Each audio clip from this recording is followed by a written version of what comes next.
ಓಂ ಶ್ರೀ ಗುರುಭ್ಯೋ ನಮಃ. ಫ್ರೆಂಡ್ಸ್, ಎಲ್ಲರಿಗೂ ನಮಸ್ಕಾರ. ಪ್ರೀತಿಯ ಮೀನರಾಶಿ ಆತ್ಮೀಯ ಬಂಧುಗಳೇ, ನಿಮ್ಮ ಜೀವನದಲ್ಲಿ ಇಷ್ಟು ದಿನ ನಡೆದ ಘಟನೆಗಳನ್ನು ನೀವು ಹೊರಗೆ ಯಾರಿಗೂ ಹೇಳದೆ ನಿಮ್ಮ ಮನಸ್ಸಿನಲ್ಲೇ ಇಟ್ಟುಕೊಂಡು ಬಂದಿರಬಹುದು.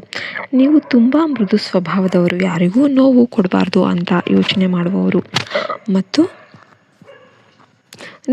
ನಿಮ್ಮವರಿಗಾಗಿ ನಿಮ್ಮ ಸ್ವಂತ ಆಸೆಗಳನ್ನು ಕೂಡ ಬದಿಗೆ ಇಡುವವರು. ಆದರೆ ನಿಮ್ಮ ಒಳ್ಳೆಯ ಮನಸ್ಸನ್ನು ಎಲ್ಲರೂ ಕೂಡ ಅರ್ಥ ಮಾಡ್ಕೊಳ್ಳೋದಿಲ್ಲ. ಕೆಲವರು ನಿಮ್ಮ ಮೌನವನ್ನು ದುರ್ಬಲತೆ ಅಂತ ಭಾವಿಸಿ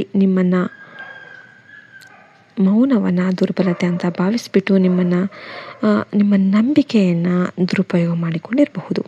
ಇನ್ನೂ ಕೆಲವರು ನಿಮ್ಮನ್ನು ನೋಯಿಸಿ ದೂರ ಮಾಡಿರಬಹುದು. ಆದರೆ ಮೀನರಾಶಿಯವರೇ, ಈಗ ನಿಮ್ಮ ಜೀವನದಲ್ಲಿ ಒಂದು ಹೊಸ ಟರ್ನಿಂಗ್ ಪಾಯಿಂಟ್, ತಿರುವು ಅನ್ನೋದು ಆರಂಭವಾಗುವ ಸಮೀಪ ಆಗ್ತಾ ಇದೆ. ಇಷ್ಟು ದಿನ ನಿಮ್ಮ ಮನಸ್ಸಲ್ಲಿದ್ದ ಒಂದು ಆಸೆ ನಿಧಾನವಾಗಿ ನನಸಾಗುವ ದಾರಿ ಕಾಣಿಸ್ತಾ ಇದೆ ಮತ್ತು ನಿಮ್ಮ ಜೀವನಕ್ಕೆ ಒಬ್ಬ ವಿಶೇಷ ವ್ಯಕ್ತಿಯ ಆಗಮನ ಆಗುವ ಸಾಧ್ಯತೆ ಕೂಡ ಕಾಣಿಸ್ತಾ ಇದೆ. ಆ ವ್ಯಕ್ತಿಯ ಪರಿಚಯ ನಿಮ್ಮ ಜೀವನದಲ್ಲಿ ಕೇವಲ ಒಂದು ಸಂಬಂಧವನ್ನು ತರೋದಿಲ್ಲ, ಅಷ್ಟೇ ಅಲ್ಲ, ನಿಮ್ಮ ಆಲೋಚನೆಗಳಿಗೆ ಹೊಸ ದಿಕ್ಕು ನೀಡಬಹುದು, ನಿಮ್ಮ ಆತ್ಮವಿಶ್ವಾಸವನ್ನು ಹೆಚ್ಚಿಸಬಹುದು ಮತ್ತು ನೀವು ಬಹುಕಾಲದಿಂದ ಕಾಯುತ್ತಿದ್ದ ಒಂದು ಬದಲಾವಣೆಗೆ ಕಾರಣ ಆಗಬಹುದು. ಆ ವ್ಯಕ್ತಿ ನಿಮ್ಮ ಜೀವನಕ್ಕೆ ಪ್ರೀತಿಯ ರೂಪದಲ್ಲಿ ಬರ್ಬೋದು, ಸ್ನೇಹದ ರೂಪದಲ್ಲಿ ಬರ್ಬೋದು, ಅಥವಾ ನಿಮ್ಮ ವೃತ್ತಿ ಮತ್ತು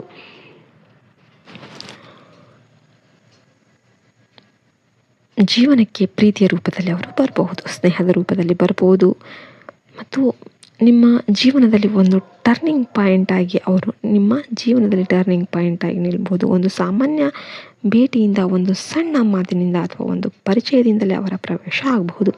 ಮೀನರಾಶಿಯವರೇ, ನೀವು ಮಾತಿನಿಂದ ಅಥವಾ ಒಂದು ಪರಿಚಯದಿಂದ ಅವರ ಪರಿಚಯ ಆದ ನಂತರ ಆ ವ್ಯಕ್ತಿಯ ಮುಖಕ್ಕಿಂತ ಅವರ ಮನಸ್ಸನ್ನು ಅರ್ಥ ಮಾಡಿಕೊಳ್ಳೋದಕ್ಕೆ ನೀವು ಪ್ರಯತ್ನ ಮಾಡಿರಿ. ನಿಮ್ಮ ಜೀವನಕ್ಕೆ ಬರುವ ಆ ವ್ಯಕ್ತಿಯಲ್ಲೂ ಕೂಡ ನೀವು ಮೊದಲಿಂದಲೇ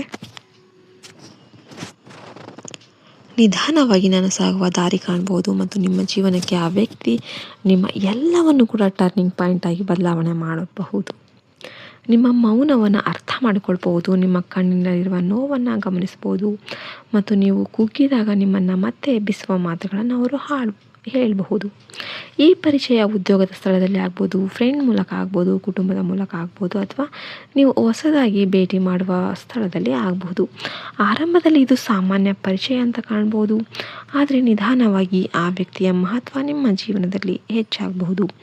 ಮೀನರಾಶಿಯವರೇ, ನಿಮ್ಮ ಜೀವನಕ್ಕೆ ಬರುವ ವ್ಯಕ್ತಿಯನ್ನು ತಕ್ಷಣ ಸಂಪೂರ್ಣವಾಗಿ ನಂಬೇಡಿ. ನಿಮ್ಮ ಹೃದಯ ಒಳ್ಳೆಯದು ಅಂತ ಎಲ್ಲರಿಗೂ ನಿಮ್ಮ ಜೀವನದ ಬಾಗಿಲು ತೆರಿಬೇಡಿ. ಅವರ ಮಾತಿನಿಂದ ಅವರ ನಡೆನುಡಿಯನ್ನು ಗಮನಿಸಿ. ಅವರು ನಿಮ್ಮ ಗೌರವವನ್ನು ಕಾಪಾಡ್ತಾರಾ ಇಲ್ಲೋ ಅನ್ನೋದನ್ನು ನೀವು ಮೊದಲು ಅವರನ್ನು ಟೆಸ್ಟ್ ಮಾಡಿ, ಅವರನ್ನು ಅರ್ಥ ಮಾಡ್ಕೋಬೇಕು. ನಿಮ್ಮ ಕಷ್ಟದ ಸಮಯದಲ್ಲಿ ಅವರು ನಿಲ್ತಾರಾ ಅನ್ನೋದನ್ನು ನೀವು ನೋಡಬೇಕು ಮತ್ತು ನೀವು ಆ ವ್ಯಕ್ತಿ ನಿಮ್ಮ ಜೀವನದಲ್ಲಿ ಶಾಂತಿಯನ್ನು ತುಂಬ್ತಾರಾ ಅಂತ ನೀವು ಯೋಚನೆ ಮಾಡಬೇಕು. ಇನ್ನು ವೃತ್ತಿಪರ ವ್ಯವಹಾರದಲ್ಲಿ ಹೇಳೋದಾದರೆ, ನಿಮಗೆ ಹೊಸ ಗ್ರಾಹಕರು ಸಿಗ್ಬೋದು, ಹೊಸ ಸಂಪರ್ಕಗಳು ಸಿಗ್ಬೋದು ಮತ್ತು ಹೊಸ ಯೋಜನೆ ಆರಂಭವಾಗುವ ಅವಕಾಶ ಕೂಡ ಸಿಗಬಹುದು. ನೀವು ಬಿಟ್ಬಿಟ್ಟಿದ್ದ ಒಂದು ಕೆಲಸವನ್ನು ಮತ್ತೆ ಆರಂಭಿಸುವ ಅವಕಾಶ ಕೂಡ ಬರಬಹುದು. ಆದರೆ ಹಣಕಾಸಿನ ವಿಚಾರದಲ್ಲಿ ಎಚ್ಚರಿಕೆಯಿಂದ ಇರಿ.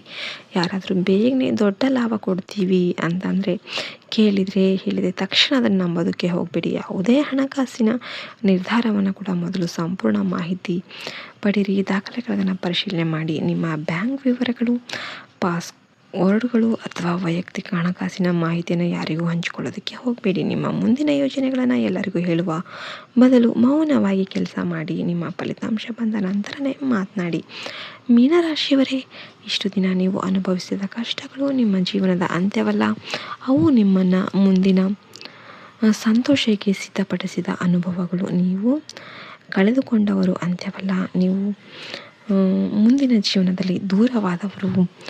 ಕೆಲವೊಮ್ಮೆ ನೋವಾಗಬಹುದು, ಆದರೆ ಅವರ ಜಾಗದಲ್ಲಿ ನಿಮ್ಮನ್ನು ನಿಜವಾಗಿ ಅರ್ಥ ಮಾಡಿಕೊಳ್ಳುವ ವ್ಯಕ್ತಿ ಮುಂದೆ ಬರಬಹುದು. ಆದ್ದರಿಂದ ಹಳೆಯ ನೋವಿನಿಂದ ಹೊಸ ಅವಕಾಶನ ಕಳೆದುಕೊಳ್ಬೇಡಿ. ನಿಮ್ಮ ಹೃದಯವನ್ನು ಕಾಪಾಡಿಕೊಳ್ಳಿ. ನೀವು ಮುಂದೆ ಹೆಜ್ಜೆ ಇಟ್ಟು ನಡೆಯಿರಿ. ವಿಡಿಯೋ ಇಷ್ಟ ಆಗಿದೆ ಅಂದರೆ ಲೈಕ್ ಮಾಡಿ, ಶೇರ್ ಮಾಡಿ, ಸಬ್ಸ್ಕ್ರೈಬ್ ಮಾಡಿ. ಜೈ ಹಿಂದ್, ಜೈ ಭಾರತ್ ಮಾತೆ, ಹರಿ ಓಂ ತತ್ಸತ್, ಸರ್ವೇ ಜನೋ ಸುಖಿನೋ ಭವಂತು. ಅವರು ನಿಮ್ಮ ಗೌರವವನ್ನು ಕಾಪಾಡ್ತಾರಾ ಇಲ್ಲೋ ಅನ್ನೋದನ್ನು ನೀವು ಮೊದಲು ಅವರನ್ನು ಟೆಸ್ಟ್ ಮಾಡಿ, ಅವರನ್ನು ಅರ್ಥ ಮಾಡ್ಕೋಬೇಕು. ನಿಮ್ಮ ಕಷ್ಟದ ಸಮಯದಲ್ಲಿ ಅವರು ನಿಲ್ತಾರಾ ಅನ್ನೋದನ್ನು ನೀವು ನೋಡಬೇಕು. ಮತ್ತು ನೀವು ಆ ವ್ಯಕ್ತಿ ನಿಮ್ಮ ಜೀವನದಲ್ಲಿ ಶಾಂತಿಯನ್ನು ತುಂಬ್ತಾರಾ ಅಂತ ನೀವು ಯೋಚನೆ ಮಾಡಬೇಕು. ಇನ್ನು ವೃತ್ತಿಪರ ವ್ಯವಹಾರದಲ್ಲಿ ಹೇಳೋದಾದರೆ ನಿಮಗೆ ಹೊಸ ಗ್ರಾಹಕರು ಸಿಗ್ಬೋದು, ಹೊಸ ಸಂಪರ್ಕಗಳು ಸಿಗ್ಬೋದು ಮತ್ತು ಹೊಸ ಯೋಜನೆ ಆರಂಭವಾಗುವ ಅವಕಾಶ ಕೂಡ ಸಿಗಬಹುದು. ನೀವು ಬಿಟ್ಬಿಟ್ಟಿದ್ದ ಒಂದು ಕೆಲಸವನ್ನು ಮತ್ತೆ ಆರಂಭಿಸುವ ಅವಕಾಶ ಕೂಡ ಬರ್ಬೋದು. ಆದರೆ ಹಣಕಾಸಿನ ವಿಚಾರದಲ್ಲಿ ಎಚ್ಚರಿಕೆಯಿಂದ ಇರಿ. ಯಾರಾದರೂ ಬೇಗನೆ ದೊಡ್ಡ ಲಾಭ ಕೊಡ್ತೀವಿ ಅಂತಂದರೆ ಹೇಳಿದೆ ತಕ್ಷಣ ಅದನ್ನು ನಂಬೋದಕ್ಕೆ ಹೋಗಬೇಡಿ. ಯಾವುದೇ ಹಣಕಾಸಿನ ನಿರ್ಧಾರವನ್ನು ಕೂಡ ಮೊದಲು ಸಂಪೂರ್ಣ ಮಾಹಿತಿ ಪಡೀರಿ, ದಾಖಲೆಗಳನ್ನು ಪರಿಶೀಲನೆ ಮಾಡಿ. ನಿಮ್ಮ ಬ್ಯಾಂಕ್ ವಿವರಗಳು, ಪಾಸ್ವರ್ಡ್ಗಳು ಅಥವಾ ವೈಯಕ್ತಿಕ ಹಣಕಾಸಿನ ಮಾಹಿತಿಯನ್ನು ಯಾರಿಗೂ ಹಂಚಿಕೊಳ್ಳೋದಕ್ಕೆ ಹೋಗಬೇಡಿ. ನಿಮ್ಮ ಮುಂದಿನ ಯೋಜನೆಗಳನ್ನು ಎಲ್ಲರಿಗೂ ಹೇಳುವ ಬದಲು ಮೌನವಾಗಿ ಕೆಲಸ ಮಾಡಿ. ನಿಮ್ಮ ಫಲಿತಾಂಶ ಬಂದ ನಂತರನೇ ಮಾತನಾಡಿ. ಮೀನರಾಶಿಯವರೇ, ಇಷ್ಟು ದಿನ ನೀವು ಅನುಭವಿಸಿದ ಕಷ್ಟಗಳು ನಿಮ್ಮ ಜೀವನದ ಅಂತ್ಯವಲ್ಲ, ಅವು ನಿಮ್ಮನ್ನು ಮುಂದಿನ ಸಂತೋಷಕ್ಕೆ ಸಿದ್ಧಪಡಿಸಿದ ಅನುಭವಗಳು. ನೀವು ಕಳೆದುಕೊಂಡವರು ಅಂತ್ಯವಲ್ಲ, ನೀವು ಮುಂದಿನ ಜೀವನದಲ್ಲಿ ದೂರವಾದವರು. ಕೆಲವೊಮ್ಮೆ ನೋವಾಗಬಹುದು, ಆದರೆ ಅವರ ಜಾಗದಲ್ಲಿ ನಿಮ್ಮನ್ನು ನಿಜವಾಗಿ ಅರ್ಥ ಮಾಡಿಕೊಳ್ಳುವ ವ್ಯಕ್ತಿ ಮುಂದೆ ಬರಬಹುದು. ಆದ್ದರಿಂದ ಹಳೆಯ ನೋವಿನಿಂದ ಹೊಸ ಅವಕಾಶನ ಕಳೆದುಕೊಳ್ಬೇಡಿ. ನಿಮ್ಮ ಹೃದಯವನ್ನು ಕಾಪಾಡಿಕೊಳ್ಳಿ. ನೀವು ಮುಂದೆ ಹೆಜ್ಜೆ ಇಟ್ಟು ನಡೀರಿ. ವಿಡಿಯೋ ಇಷ್ಟ ಆಗಿದೆ ಅಂದರೆ ಲೈಕ್ ಮಾಡಿ, ಶೇರ್ ಮಾಡಿ, ಸಬ್ಸ್ಕ್ರೈಬ್ ಮಾಡಿ. ಜೈ ಹಿಂದ್, ಜೈ ಭಾರತ್ ಮಾತೆ. ಹರಿ ಓಂ ತತ್ಸತ್. ಸರ್ವೇ ಜನೋ ಸುಖಿನೋ ಭವಂತು.